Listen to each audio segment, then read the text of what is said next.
Second episode की starting flashback scene से होती है।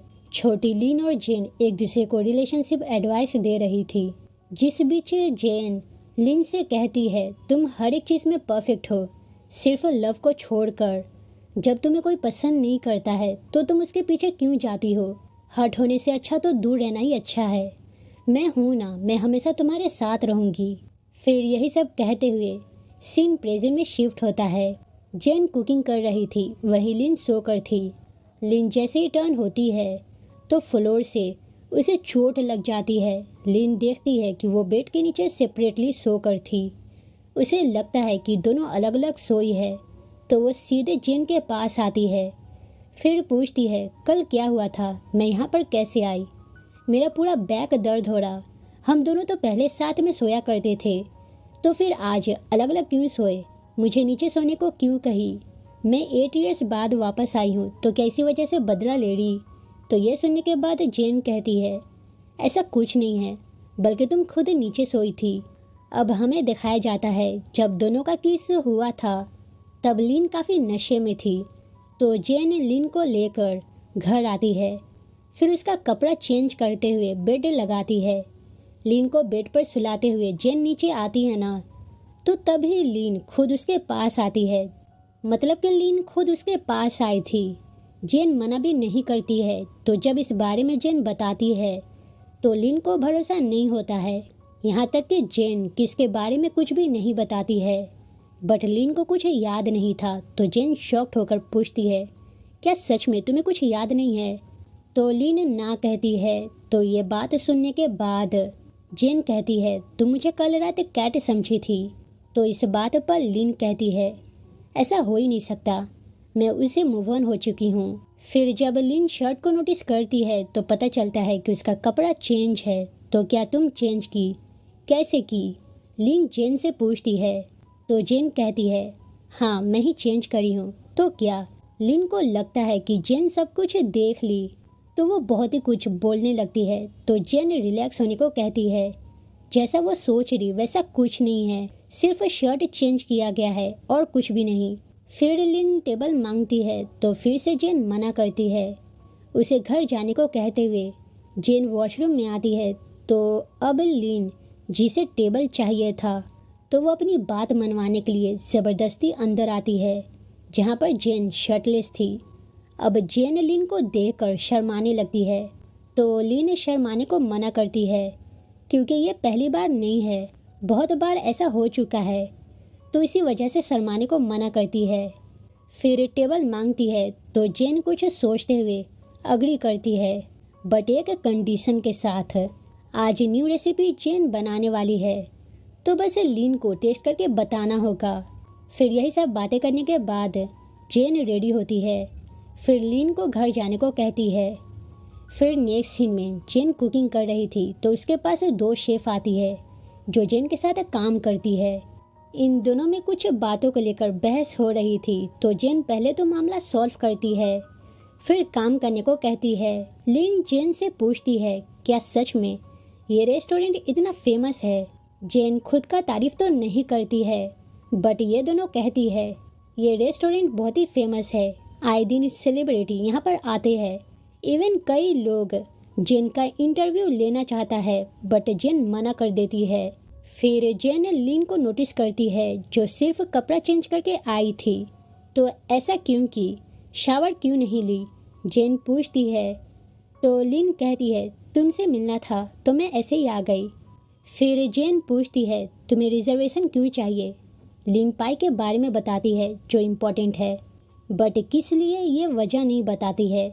फिर काम क्या है लिन पूछती है, तो जेन करंट रेसिपी लिस्ट दिखाती है जो सिंपल थी, जिसे देखते ही लिन हंसने लगती है। कहती है मैंने तो अच्छा है, बट ये फ़ोटो काफ़ी चीप है। तो इस बात पर जेन फ़ोटोज़ लेने को कहती है। तो लिन कहती है मैं फ़ैशन फ़ोटोग्राफ़र हूँ, मुझसे नहीं हो पाएगा। फूड का फ़ोटो लेना ये अलग मैटर है, हर एक चीज़ का फ़ोटोज़ का फॉर्मेट अलग होता है, तो नहीं हो पाएगा। तो इस बात पर जेन सीकर आने को कहती है। फिर यहाँ से जाने लगती है, तो लिन पूछती है तुम कहाँ जा रही, क्या माइंड चेंज कर ली हो?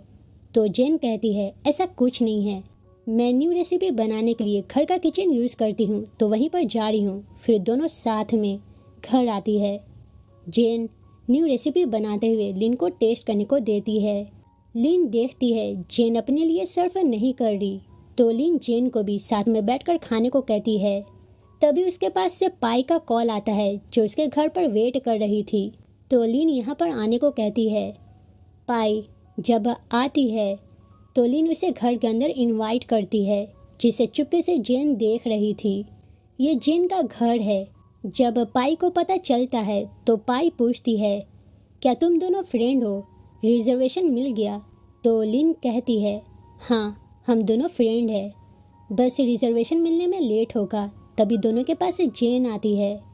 जेन दोनों लड़कियों को पानी देती है, फिर बीच में बैठती है। कहती है, सॉरी टेबल मिलना मुश्किल है क्योंकि सब बुक है, तो शायद ही मिल सके। तुम चाहो तो लिन से पूछ सकती हो, उसे भी पता है। तो इस बात पर पाई लिन के पास आती है, फिर चिपकते हुए कहती है, तुम सच में एक टेबल के लिए कितना मेहनत कर रही, तुम कितना मेरा ख्याल रखती हो। अब पाई को चिपकते हुए देखकर जेन को बिल्कुल भी अच्छा नहीं लगता है, बट अभी के लिए उसे खुद पर कंट्रोल करना पड़ता है। खैर, इसके बाद जेन लिन से कहती है, क्या ये वही पाई है जिसके बारे में तुम बात करती थी? तो लिन हाँ कहती है। पाई डब्ल्यू मैगजीन की ऑनर की बेटी है, जो थाईलैंड का मेजर ब्रांड है। लिन बताती है। पाई लिन से फ्लर्ट कर रही थी, क्या इससे प्रॉब्लम नहीं है? जेन जब पूछती है तो लिन कहती है, तो क्या हुआ, एटलीस्ट तुम्हारा टेंशन तो दूर हो जाएगा। मेरे पास कोई है तो अच्छी बात है ना। तो इस बात पर जेन कहती है, कैट से ब्रेकअप होना कुछ ही दिन हुआ है, तो ये कुछ ज़्यादा नहीं हो रहा। क्या तुम्हें यूएस वापस नहीं जाना? लिन, जिसको निकाल दिया गया है, इस बारे में जेन को पता नहीं है और ना ही लिन बता रही। तो लिन सच छुपाते हुए कहती है, अगर पाई और मेरा कुछ होता है तो अच्छी बात है ना, मैं फिर से यहाँ पर सेटल हो सकती हूँ। पाई लिन से फ्लर्ट कर रही। लिन को पता है, बट वो रोक क्यों नहीं रही? यही बात जेन को अच्छा नहीं लगता है। तो जेन लिन से नाराज़ होकर किचन में आती है, फिर कुछ बनाने लगती है, जिसे देखकर लिन को कैट याद आता है, जिसके साथ वो काफ़ी खुश थी। खैर, कैट याद आ गई तो लिन उदास हो जाती है, जिसे देखकर जेन उसके पास आती है। वहीं दूसरी तरफ पाई जेन का प्रोफाइल देख रही थी, जिसमें लिन के साथ वाला एक भी पोस्टर नहीं था। दोनों फ्रेंड है, फिर भी फोटोज क्यों नहीं है? ये बात उसे कुछ समझ में नहीं आता है और बस यहीं पर सीन कट हो जाती है। फिर रात को जब आंट घर आती है तो अपने साथ बहुत सारे वेजिटेबल्स एंड फ्रूट्स लेकर आई थी। फिर आज क्या क्या हुआ जेन बताती है। आंट कहती है, तुम्हें अब उसे सच बता देना चाहिए, या फिर शादी के वजह से डर रही। आंट जब इस बारे में पूछती है तो जेन ब्रेकअप के बारे में बताती है। लिन की माँ को इस बारे में पता नहीं है, तो वो बताने को मना करती है। फिर इस बार मैं चांस नहीं छोड़ूंगी, जेन कहती है। तभी बेल रिंग होता है। देखने पर लिन आई हुई थी। वहीं दूर से आंट दोनों को देख रही थी। वो कुछ ज़्यादा ही फिक्र कर रही थी। शायद उन्हें लगता है कि इस बार भी जेन का हार्ट ब्रेक होगा। वहीं लिन कहती है, नींद नहीं आ रहा, कैट याद आ रही है। तो जेन सोने को कहती है। फिर कुछ सोचते हुए साथ में वॉकिंग करने को कहती है, ताकि मन बहल सके। अब नेक्स्ट डे का सीन दिखाया जाता है। जेन लिन के साथ फार्म आती है, जहाँ से एग लेना था। आज का व्यू लिन को काफ़ी पसंद आता है। वो एक्साइटेड थी। तभी जेन जो लिन के पास आ रही थी, वो अचानक से स्लिप होने के वजह से लड़खड़ाने लगती है। तो लिन उसे सेव करती है।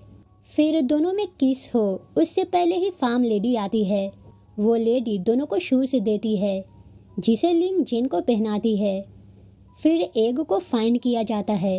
लिन जेन का फोटोज ले रही थी, वहीं जेन एग फाइंड करती है। फिर कुछ देर के लिए लंच ब्रेक लिया जाता है। लिन दूसरे साइड में थी, तो वो जैसे ही क्रॉस करती है तो फेंसिंग में पाँव फंसने की वजह से वो जेन के ऊपर गिर जाती है। फिर दोनों संभलते हुए दोनों साथ में लंच करती है। इस वक्त लिन कुछ कहती है, जिसे जेन नहीं सुनती है, तो वो उसके बहुत ही करीब आती है ताकि वो सुन पाए। जिसे देखकर जेन दूर होने को कहती है।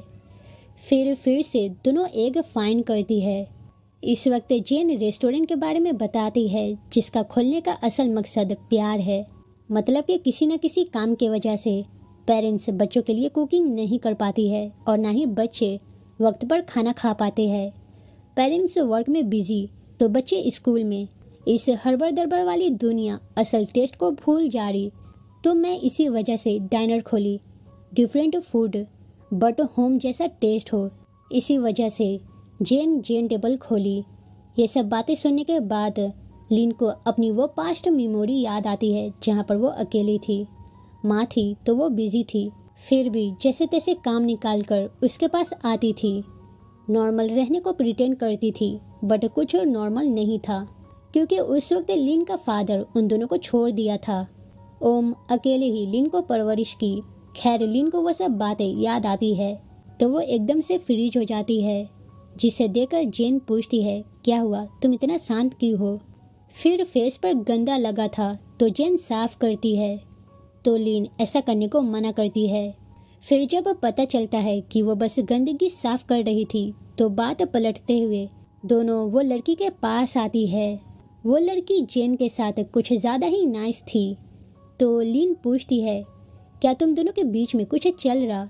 तो जेन लिन की तरफ घूरती है, फिर कहती है ऐसा कुछ नहीं है, बल्कि मैं तुम्हें पसंद करती हूँ। तभी हमें पता चलता है कि ये बस एक इमेजिनेशन था। जेन जो कन्फेस करी है वो बस जेन का थॉट था। फिर दोनों घर आती है, दोनों साथ में कुकिंग करती है। जेन को कुछ चाहिए था तो वो निकालने लगती है, तभी उसके ऊपर डब्बा गिरने लगता है ना, तो जेन बचाती है। फिर अप्रैल की जरूरत पड़ती है तो रूम में जाकर लेने को जेन कहती है, जिसके कहने पर लिन रूम में आती है। बट वार्डरोब में अप्रैल के जगह पर स्कूल शर्ट मिलता है जिसमें कैन आई लव यू लिखा हुआ था। ये शर्ट लिन का है जिस पर जेन ये लव से लिखी थी। और बस यहीं पर एपिसोड खत्म होता है। तो ये रहा सेकेंड एपिसोड, जो कि काफ़ी इंटरेस्टिंग है। आगे के एपिसोड में जो होगा ना वो अनएक्सपेक्टेड है। अगर चाहिए तो लाइक और कमेंट करके ज़रूर बताना कि आपको कैसी लगी, और चैनल को सब्सक्राइब करना ना भूले और बेल आइकन को ज़रूर प्रेस करें। तब तक के लिए थैंक यू फॉर वॉचिंग।